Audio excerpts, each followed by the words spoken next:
तो ये टैक्स को सरकार ने कहाँ पे लगाया और इस टैक्स को आप कैसे बहुत इजीली बचा सकते हो। वो यूज्ड कार्स कैटेगरी में ईवी भी है, पेट्रोल व्हीकल भी है, डीजल व्हीकल भी। मतलब 1 लाख रुपए में गाड़ी बेचे 90,000 सरकार को दे देंगे तो 10,000 रुपया बचेगा। अगर आप इंडिया के अंदर सेकेंड हैंड कार खरीदने के लिए सोच रहे हो तो इस वीडियो को जरूर देखें, नहीं तो आपकी जेब से ज्यादा पैसा निकल जाएगा।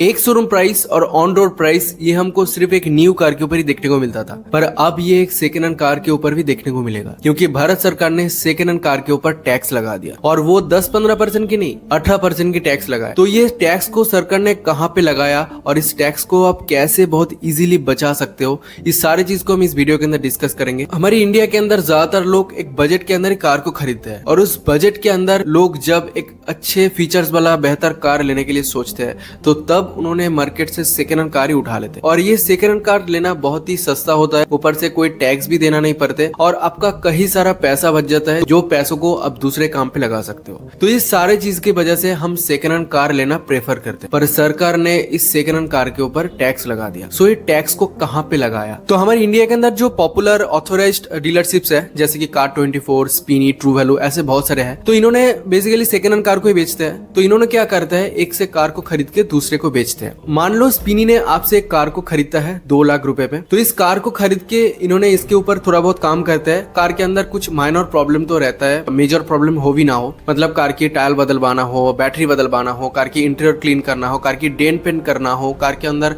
पॉलिश पेंट वगैरह ये चीज करना हो, कार की कुछ मैकेनिकल काम करना हो कार के ऊपर, जैसे कि कार की क्लच पेड चेंज करना, कार की बैटरी ब्रेक पैड बदलवाना, ये सारी चीज करके कार को उन्होंने थोड़ा बहुत अच्छे कर देते हैं। और ये सारी चीज जो काम है इस चीज को एक करके उन्होंने कार के ऊपर एक मार्जिन लगा देता है। मतलब ये मार्जिन के अंदर कार की जो सारे काम हुआ है और प्रॉफिट वगैरह सारी चीज इंक्लूड रहता है इस मार्जिन के ऊपर। तो मान लो आपसे जो 2 लाख रुपए में एक कार को खरीदता है, उन्होंने उसके ऊपर एक 1 लाख रुपए मार्जिन लगा देता है, जिस मार्जिन के अंदर ये सारे चीज इंक्लूडेड रहता है। तो सरकार ने क्या किया, इस मार्जिन के ऊपर 18% टैक्स लगा दिया। ये जो सरकार ने 18% टैक्स लगाई है पूरे अमाउंट के ऊपर नहीं, सिर्फ 1 लाख के ऊपर, मतलब सिर्फ मार्जिन के ऊपर। अगर मैं इस कार को खरीदने जाऊंगा तो इससे पहले तो ये कार मुझे 3 लाख रुपए पड़ता था, पर अब ये कार उस 1 लाख रुपए के ऊपर 18% टैक्स लगेगा, जो सारी चीज मिला के बनते हैं 3,18,000। If a company has bought EV or if there is a regular registered used car seller who buys EV, does some propping up in it, adds value to it and then sells it. It was felt by states and it was felt by auto and many others also that the EV market is not so saturated as yet that used cars will come.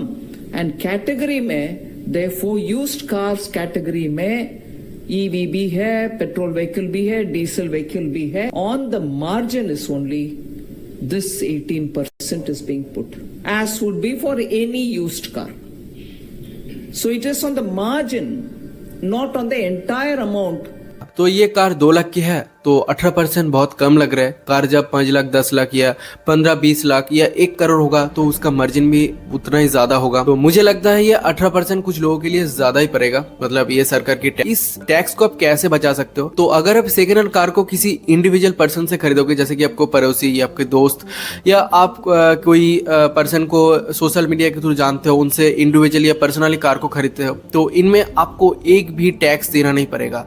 मतलब एक भी पैसा आपको देना नहीं पड़ेगा, जितने में होगा उतना ही आपको पड़ेगा। Used EV, an individual selling to another individual, no GST. तो इस हाल ही में जीएसटी काउंसिल मीटिंग के अंदर जब निर्मला सीतारमण जी ने इस सेकेंड हैंड कार की टैक्स के बारे में बताया था, तब बहुत सारे न्यूज चैनल यूट्यूब प्लेटफॉर्म के अंदर इस चीजों के बारे में बता रहा था। तब एक न्यूज चैनल जो है कि टाइम्स नाउ, तो इसके अंदर एक अंकल ने इस चीजों को पूरा गलत तरीके से समझा, ऊपर से दूसरों को भी गलत तरीके से समझा रहा था। मतलब जो टॉपिक है उन्होंने पूरे दूसरे चीजों को एक्सप्लेन कर रहा था। तो इस वीडियो को पहले पूरा देखना। 2024 में आपने कार बेची, कितने में बेची भाई? अब पुरानी हो गई 10 साल कार, तो आपने कितने में बेची? 1 लाख में बेची। अब सरकार क्या कह रही है कि आपने खरीदा कितने में? 6 लाख में। बेचा कितने में? 1 लाख में। अंतर कितना हुआ दोनों के बीच? अंतर 5 लाख का हुआ। यानी आप 5 लाख रुपए के नुकसान पर कार को ऑलरेडी बेच रहे हैं। 6 लाख में खरीदे, 1 लाख में बेच रहे हैं, तो 5 लाख तो कमी हो गया। अब सरकार कह रही है कि ये जो डिफरेंस है 5 लाख का, इस पे 18% तुम टैक्स भरो, बेच रहे हो तो। पब्लिक कह रही है कि ऐसे ही हम नुकसान में बेच रहे हैं। अब उस पर 18% टैक्स, यानी 5 लाख का आप 18% निकालिएगा, 5 लाख का 18%, तो वो कितना बैठेगा बॉस? 90,000 रुपया। 90,000 रुपया में टैक्स चला जाएगा सरकार को। मतलब 1 लाख रुपया में गाड़ी बेचे, 90,000 सरकार को दे देंगे, जो 10,000 रुपया बचेगा वो लोग वैसे ही कहेंगे कि कुछ पार्टी दो, कार बिक गई तुम्हारी पुरानी वाली, तो बचा क्या मेरे पास? और ये सब तब हो रहा है जब देश में individual tax collection, corporate tax. तो इस वीडियो के अंदर 5 लाख की 18% जो कि 90,000 होता है, यही सिर्फ सच है, बाकी सारे चीज गलत है। ये वीडियो मिस इन्फॉर्मेशन फैला रहा है और ये पता नहीं है टाइम्स नाउ इस वीडियो का अभी तक क्यों रखा है। मैं और एक बार बता रहा हूँ, कार बिकने के लिए कोई भी टैक्स आपको नहीं लगेगा। सेकेंड हैंड कार बेचने के लिए कोई भी टैक्स आपको नहीं लगेगा। सिर्फ खरीदने के टाइम उसके ऊपर जो मार्जिन रहेगा, पूरे इंटायर प्राइस नहीं, सिर्फ मार्जिन के ऊपर आपको 18% टैक्स लगेगा। तो इस वीडियो को अगर जो भी देखे हो या समझ रहे हो तो इस चीज को बिल्कुल भी सच ना माने। मुझे लगता है 2025 से अब सेकेंड हैंड कार खरीदने जाओगे तो मुझे लगता है इंडिविजुअल पर्सन से खरीदना बेहतर है, क्योंकि ये 18% टैक्स थोड़ा भारी पड़ जाएगा। और कार के ऊपर थोड़ा बहुत काम कराना हो तो आप कार को खरीद के, किसी पर्सन से कार खरीद के ये चीज करा सकते हो। ये सबसे बेहतर है, क्योंकि आपका 18% पूरे के पूरे टैक्स बच जाएगा। और मैं आपको एक चीज बताना चाहता हूँ, टैक्स सारे चीज के ऊपर आ रहा है। मतलब जो चीज फ्री में मिलता था, जैसे कि सेकेंड हैंड कार, इससे पहले कभी टैक्स नहीं लगा था, अब लगा दिया सरकार ने। आज जो चीज फ्री में मिल रहा है, तो आने वाले दिनों में शायद वो चीज के ऊपर टैक्स लग जाएगा। सो वीडियो कैसा लगा कमेंट करें, अगर अच्छा लगा तो लाइक करें और लोअर चैनल को जरूर सब्सक्राइब करें। Thank you so much.